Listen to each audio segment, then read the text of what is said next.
Donc nous allons parler de la représentation graphique d'une fonction. C'est quoi la représentation graphique d'une fonction? Et si on a une fonction f, la représentation graphique, c'est l'ensemble des points de coordonnées x, f de x.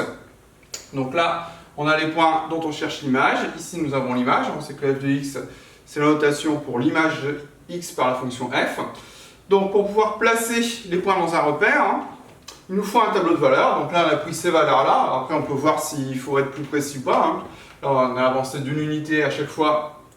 Peut-être qu'il faudra avoir, par exemple, 0,5, 0,25, 0,75. Voilà, ça, c'est en construisant le graphique, en trouvant les images des nombres que l'on sait si on doit être plus ou moins précis. Donc, pour construire la représentation graphique, il nous faut un repère. Donc, ici, on a choisi un repère orthogonal où les axes sont perpendiculaires. Ce n'est pas toujours le cas. Donc, le repère ici est également orthonormé. Il y a la même unité sur chaque axe, mais là aussi, ça va dépendre des situations. On n'est pas obligé d'avoir toujours la même unité sur les deux axes. Donc, si on prend par exemple la première colonne, on a moins 4, dont l'image est 13. Donc, on va placer le point de coordonnée moins 4, 13 dans notre repère. Donc, en abscisse, nous allons avoir moins 4, moins 1, moins 2, moins 3, moins 4. Et en ordonnée, on va devoir monter jusqu'à 13. Donc, l'abscisse, ici, l'axe des abscisses, c'est l'axe horizontal. Donc, on commence par l'axe des abscisses. Donc, on peut faire, comme je le fais au tableau, des traits de construction. C'est pas obligatoire, mais dans certains cas, ça peut permettre d'être plus précis. Notamment si on n'a pas de quadrillage, on n'a pas de papier millimétré.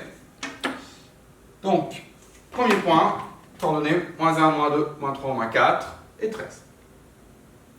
Alors, 13, attention, pas se tromper, sinon on va trop vite.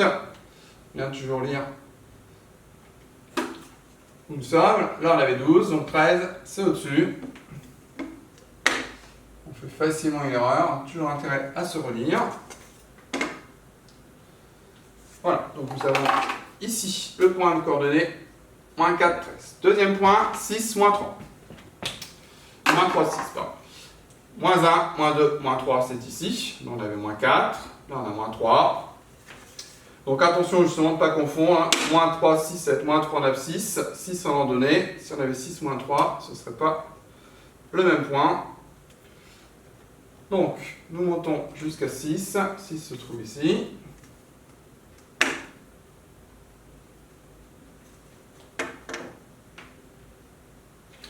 Le deuxième point se trouve à cet endroit-là. On continue. Moins 2, 1. Moins 1, moins 2.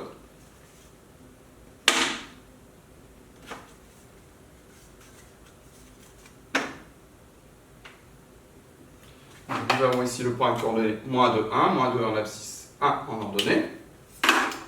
L'image de 0, c'est moins 3. Donc, pour 0, nous sommes ici en ordonnée à moins 3. 1, moins 2. Donc, à 1, nous avons ici... Alors, 1, moins 2, on va vérifier, on ne s'est pas trompé. Non, c'est ça. 1, moins 2, donc... Nous descendons.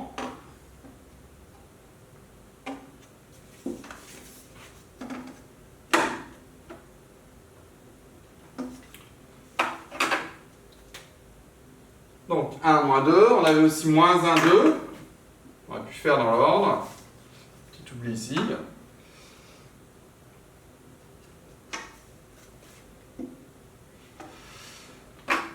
Alors, on reprend. On a fait le point, on a tracé le point de coordonnée moins 4, 13, moins 3, 6, moins 2, 1, moins 1, moins 2, 1, 0, moins 3, 1, moins 2, nous sommes arrivés là, 2, 1, donc 2 et 1 en ordonnée.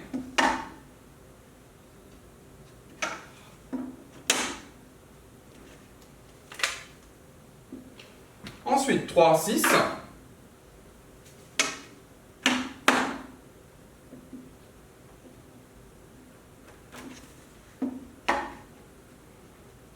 On va se trouver ici. Nous continuons avec 4, 13.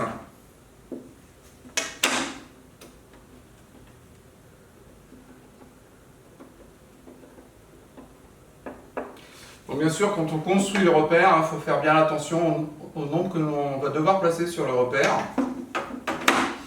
là, je savais que je devais placer 13, donc il fallait que j'ai un axe vertical là-bas et pouvoir placer la graduation qui correspond à 13, là, ça va ici.